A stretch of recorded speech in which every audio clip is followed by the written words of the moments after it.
Hey, what's up, Killer Knife fans? Today we are going to review the Grimsmo Norseman. This is made by Eric and John Grimsmo in Canada, and it's a fantastic knife. I'm going to jump right into this review, give you a couple size comparisons right away. You have a paramilitary 2.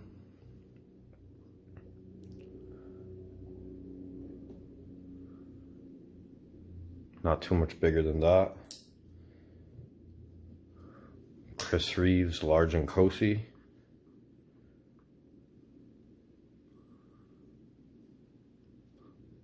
You can see a little longer handle, much more downward curve. Blade length, pretty close. Benchmade bug out.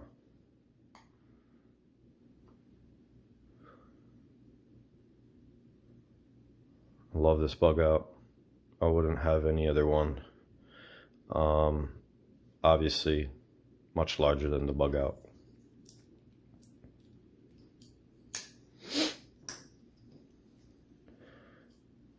New to the family, Emerson CQC7.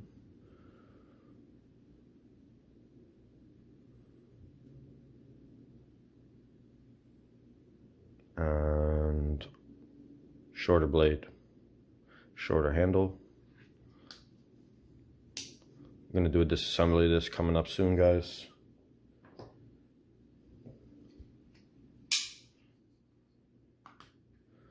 (80-20), and you can see these are very similar in length, similar blade length, and very similar handle length.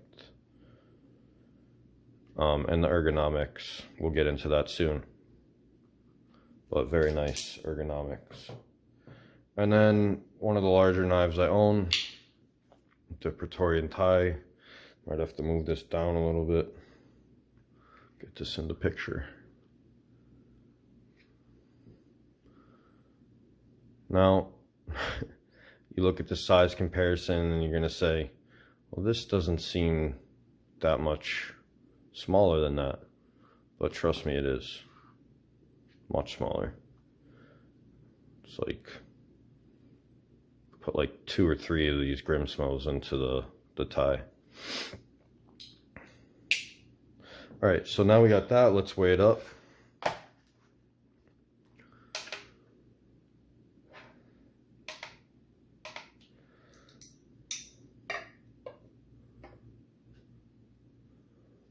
Four point 4.95 ounces we got. Okay. That should cover a wide variety of size comparisons for you all. I know I don't compare them to like the most common knives in the world, but I think it kind of covers the middle ground. So let's take a look at the actual blade length here, which is about 3 3/4 inches. And then from tip to the sharpening choil, you have about 3 6/16 inches of usable blade. And then there's the recurve, which is probably about, it's about 2.5 inches, all said and done, if we line it up here. A little less than 2.5 inches of recurve, and then the rest of it is about 1 inch of the tanto point. You have a hollow grind that starts, let's say, about a little less than 1/2 inch from the handle, turns into the recurve after the sharpening choil, and then it keeps going past the typical point of where a flat grind might come down to in most knives. And the hollow grind goes all the way out here, and then there's a small portion that's flat ground there in the front. And overall, you can see that the tip of this knife really, like, there's no chamfering. It flattens out, it widens out, and it comes down to a very nice point. Let's see if I can get this on the camera for you.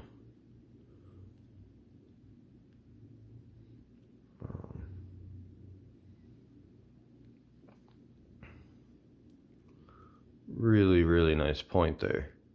Great. Finally captured that. Beautiful. So now that we have that, let's talk a little bit about materials. You have an RWL 34 blade. You have titanium handles, proprietary hardware. Okay. You have a beautiful sharpening job by the Grimsmos and their team. Really nice bevel on it. Beautiful sharpening on the recurve itself. Nice sharp point here where the tanto swoops up. Very thin blade stock, and the handle stock is also pretty thin. You're looking at about 5/16 of an inch wide on the handle here, and 9/16 of an inch wide here where the clip comes out. You have nice cutouts, a little finger guard here from the flipper tab, another small cutout here, a nice belly, and another finger cutout there. So you're looking at really nice ergonomics when you line your fingers up. And then the way that this curves all the way down like that, it really fits your palm. Really nice. Good jimping here, not too much going on with it. They're wider jimps, but they're all chamfered really nicely and rounded very nicely. No sharp points here, not even on the edges. Even the edges are chamfered. Okay. You have a very nice thumb stud. Also, even though it appears to have sharp edges, it really doesn't. It's a little grippy. Feels really nice in your hand. Very easy to use with a flick of a thumb. If you use the meat of your thumb, it works very beautifully. It doesn't hurt. Or you can use the nail of your thumb. Even better. Excellent knife. The drop shuttiness of this is the way that it came. Very beautiful. Nothing hydraulic about it. It's a true drop shut knife. As you can see, just drops. There's two ways you can use the flipper tab.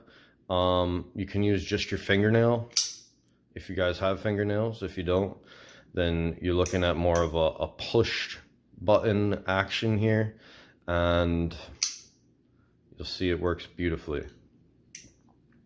Works very nice. Now, the design of this knife is an eye catcher. You have bronze anodization, you have a recurve modified tanto blade, beautiful milling on the blade itself and on the handle. Everything is smooth, rounded edges. You have minimal branding. Nothing really is screaming at you, this is the brand I am. The only way you're really going to know what this knife is if you actually know what a Grimsmo is, and you'll know that's what you got. So functionality, I think that it's a beautiful size. I think it fits in the hand really well. It's not too big, it's not too small. The blade length is pretty big. It would be cool if they actually made like a mini version of this with the blade maybe like only 3 inches and a similar handle size, maybe like 4 to 4.5 inch handle. That would be interesting. Like a 7.5 to 8 inch version of this knife instead of the 8.75 version would be really cool. Anyways, beautiful materials, beautiful craftsmanship. Everything on this knife works, functions just as you would expect and would want this to work. Now, the way that it's put together, the edges are all very well rounded. There's not a sharp point on this knife. When you get into this cutout here, it's a little, I mean, it's not sharp, but it's one of the sharper edges on the knife. But even now you can see this this line running across of chamfering. It's completely chamfered. Nothing that's going to bother you or create a hot spot. And the detail and the machining on this are just wonderful. Wonderful, wonderful, wonderful. Beautiful to look at, beautiful to hold, and very nice to use. When you look at the bottom of the handle, when the frame lock is engaged, you have a beautiful fanning of the handle, which is beautiful for the meat of your palms. Gives you just enough to hold on to here with the clip, and then a nice, beautiful ergonomic grip down here at the frame. Thumb on feels excellent. Thumb off, just as comfortable. Very, very nice. Nice wide chamfer here that's even got the machining detail on it. It's beautiful. Nice cutout here. So smooth. This knife is buttery smooth, the way the materials feel. It's excellent. Very, very beautiful. And the way that the blade looks is also very cool. If you didn't know much about these guys, you would think this was a Damascus blade, like a bacon layered Damascus, but they're actually milling this out in their manufacturing plant, and you can feel it very, very lightly. It's very, very cool. I love it. All right, guys. So, you know, there's not really a whole lot of negatives about it. I think there's a whole bag full of positive things about this knife. But let's talk about some things that are a little bothersome. And that's the flipper tab here. It's not sharp and it's really well chamfered. Get this to work for you. Cool. Let's see.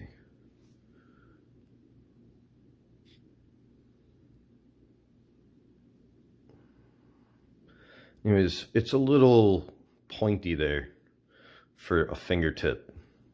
When you press on it, it really goes in there. It's pretty thin.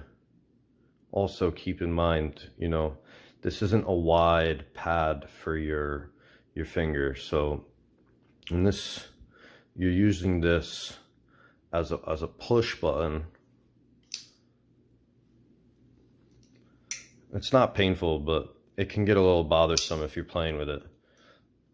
But like I said, you can use your the meat between your finger and your nail. It's actually amazing. Can't feel anything, I mean, and it just flies open. As far as using this, lovely.